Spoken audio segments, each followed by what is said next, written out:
Pay attention to the woman in the navy blue jacket walking through the parking structure. Her name is Jessica Martinez. She is 26 years old. She has just ended a 3-year relationship.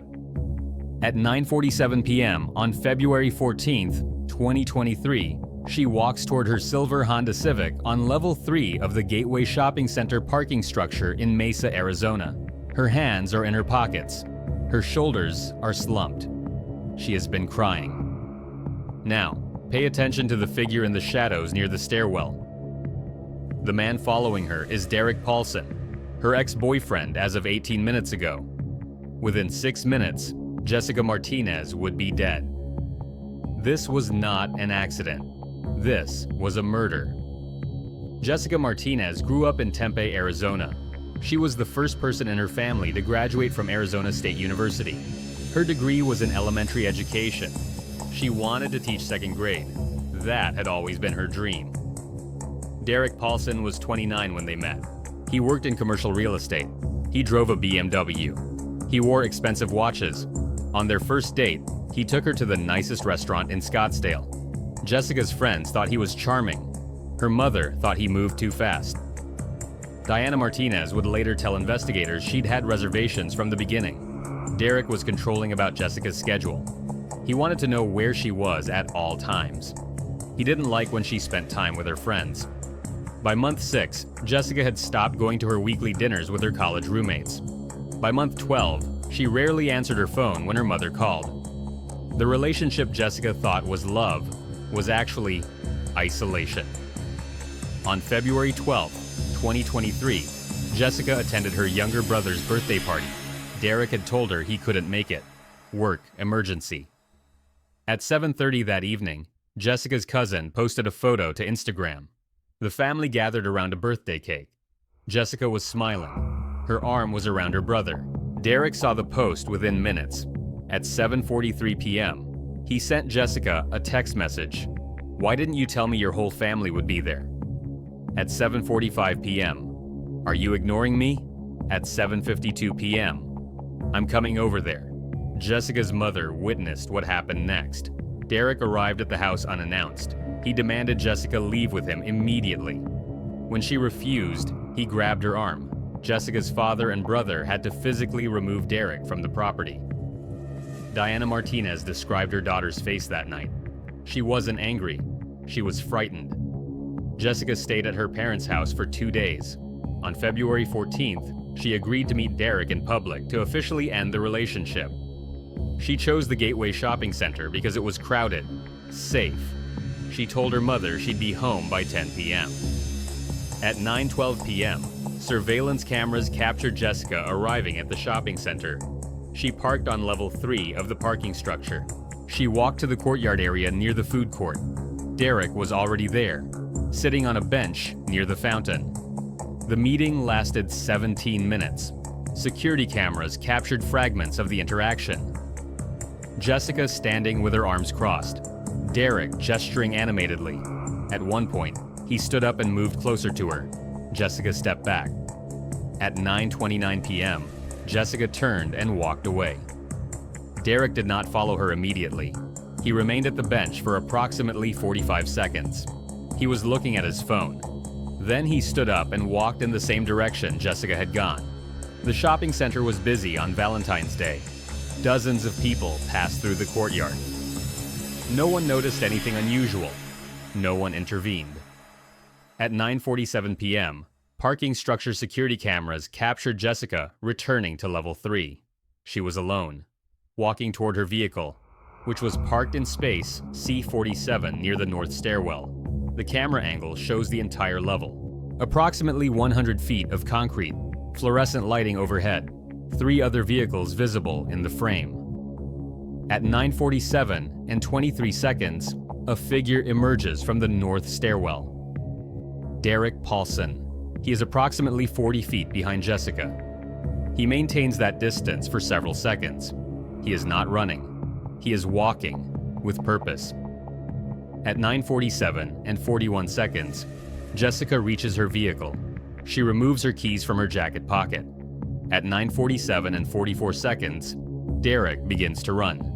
Jessica hears him. She turns. The camera captures her expression for exactly 2 seconds before Derek reaches her. Investigators would describe that expression as recognition, followed by terror. What happened in the next 66 seconds was captured completely by the parking structure's security system. Derek grabbed Jessica's arm. She tried to pull away. He was stronger. He pushed her against the driver's side door of her vehicle. Jessica screamed. The sound did not carry beyond the concrete structure. Derek struck her twice in the face. She fell against the car. Her keys dropped to the ground. She tried to run. He grabbed her jacket and pulled her back. The struggle moved along the side of the vehicle toward the rear bumper. Jessica was fighting. She was trying to break free. At 9:48 and 18 seconds, Derek's hands were around Jessica's neck. She stopped struggling at 9:48 and 52 seconds. Derek held her against the vehicle for another 14 seconds. Then he released her. Jessica's body slid down the side of the car and collapsed onto the concrete.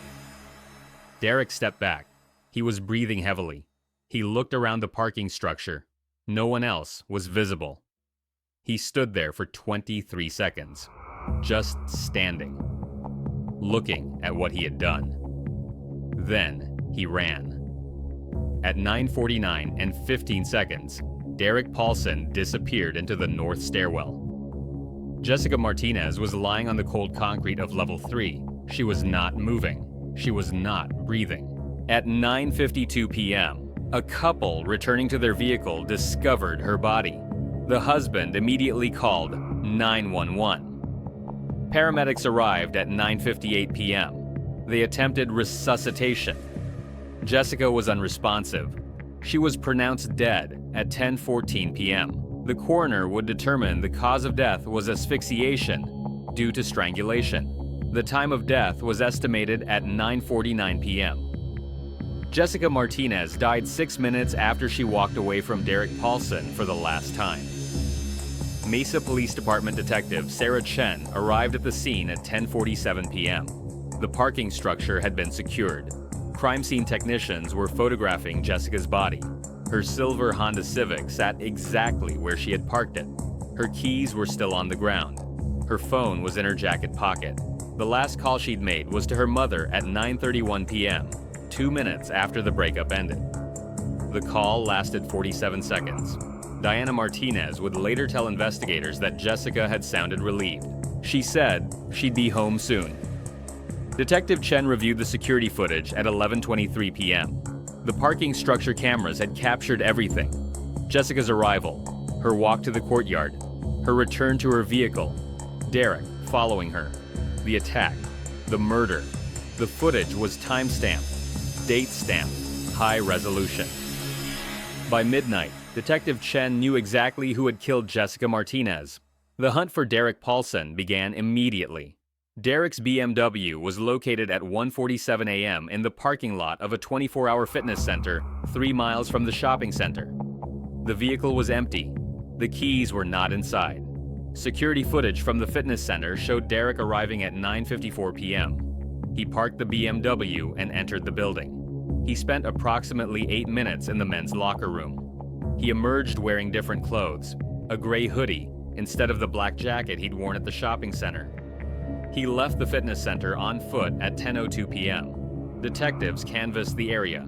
At 3:15 a.m., they received a call from the manager of a Motel 6 approximately half a mile from the fitness center.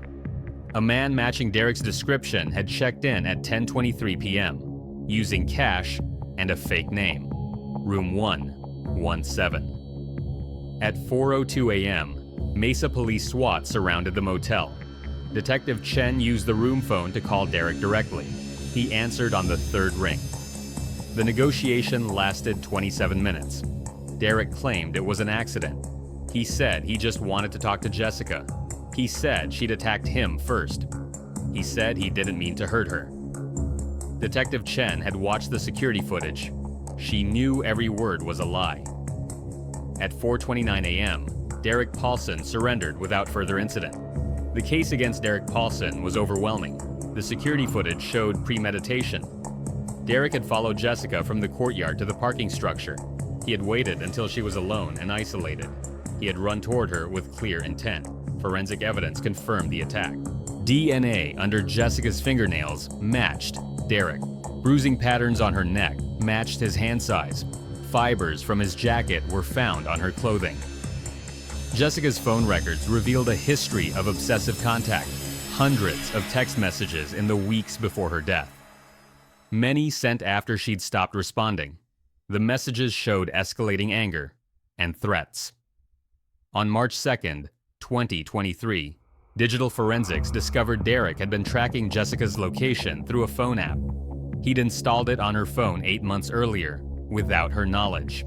He had known where she was at all times. Diana Martinez had been right to worry. Derek Paulson's attorney argued heat of passion, temporary insanity, a man overwhelmed by emotion in the moment of a devastating breakup. The prosecution countered with the security footage. Derek had waited at the courtyard bench for 45 seconds after Jessica walked away. He'd then deliberately followed her.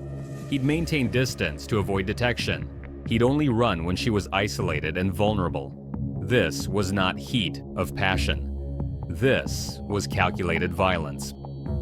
The defense also claimed Jessica had been the aggressor, that Derek was defending himself when she attacked him. The security footage disproved this as well. Jessica had been walking away. She had been trying to escape. She had been fighting for her life. The jury watched the parking structure footage in its entirety, all 6 minutes. Several jurors were crying by the end. The trial of Derek Paulson began on September 18, 2023. The prosecution presented the security footage on day 2. The courtroom was silent as the video played. Jessica walking to her car, Derek emerging from the stairwell, the chase, the attack, the murder. Diana Martinez sat in the front row. She watched her daughter die on that screen.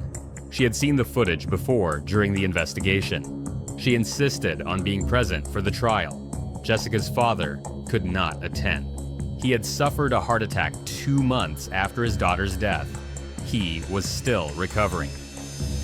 On day 4, the prosecution called a domestic violence expert. She explained the patterns of control and isolation in abusive relationships. She described how breakups are the most dangerous time for victims. Statistics showed that 75% of domestic violence murders occur when the victim attempts to leave. Jessica Martinez was another statistic. The defense called Derek's mother to testify. She described her son as gentle and kind. She said Jessica must have provoked him. She said her son would never hurt anyone intentionally. The jury didn't believe her. On October 6, 2023, after deliberating for 3 hours, the jury returned their verdict: guilty of first-degree murder. On November 14, 2023, Derek Paulson stood before Judge Patricia Reyes for sentencing. Diana Martinez was given the opportunity to address the court. She spoke for 12 minutes. She described her daughter's dreams of becoming a teacher, her love for children, her bright future that Derek had stolen. Diana Martinez ended her statement with one sentence: "He didn't just kill my daughter, he killed the person I was before that night." Judge Reyes sentenced Derek Paulson to life in prison without the possibility of parole. Derek showed no emotion when the sentence was read. He was led from the courtroom in handcuffs. He did not look at Diana Martinez. He has filed appeals. All have been denied. The Gateway Shopping Center installed additional security measures after Jessica's death. More cameras, better lighting, panic buttons on each parking level. These changes came too late for Jessica Martinez. Diana Martinez became an advocate for domestic violence awareness. She speaks at high schools and colleges. She tells Jessica's story. She warns young women about the signs of controlling relationships. She carries a photograph of Jessica everywhere she goes. Jessica is smiling in the picture. She is wearing her graduation cap and gown. She looks happy. That photograph was taken 3 years before she met Derek Paulson. Jessica's elementary education degree hangs on the wall in Diana's home. Jessica never got to use it. She never got to teach second grade. She never got to fulfill her dream. She died in a parking structure on Valentine's Day because she tried to leave an abusive relationship. In the weeks following Jessica's murder, Several of her friends came forward with information they wish they'd acted on earlier. Jessica had mentioned that Derek checked her phone constantly, that he didn't like when she made plans without him, that he got angry when she talked to male coworkers. Her college roommate remembered Jessica canceling their weekly dinners. She'd assumed Jessica was just busy. She hadn't realized Jessica was being isolated. Her mother had noticed bruises on Jessica's arm 6 months before her death. Jessica said she'd bumped into a door. Diana Martinez hadn't pushed further. These were the warning signs. They were visible. They were documented. They were ignored. Domestic violence experts emphasize that isolation is one of the earliest indicators of an abusive relationship. When a partner discourages contact with friends and family, when they need to know your location at all times, when they become angry at perceived slights, these behaviors escalate. Jessica Martinez experienced that escalation firsthand. The security footage from February 14, 2023, remains the primary evidence in the case against Derek Paulson. Those 6 minutes captured on camera tell the complete story. A young woman trying to reclaim her life.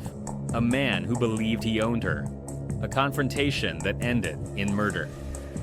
At 9:47 p.m., Jessica Martinez was walking toward her car. She had just ended a toxic relationship. She was planning to go home to her family. She was looking forward to rebuilding her life. At 9:53 p.m., she was dead. The parking structure has been repainted since that night. Jessica's blood was cleaned from the concrete. Her car was eventually towed and returned to her family. But the footage remains. Those 6 minutes will exist forever as evidence, as a warning, as a memorial to a young woman who made the right decision to leave and paid for it with her life. Diana Martinez visits the spot where her daughter died once every month. She brings flowers. She brings photos. She brings memories of the daughter who should still be here. The parking structure is just concrete and fluorescent lights, but for Diana Martinez, it is sacred ground. It is where her daughter fought for her life. It is where her daughter's story ended. Jessica Martinez was 26 years old when she died. She had her entire life ahead of her. She wanted to be a teacher.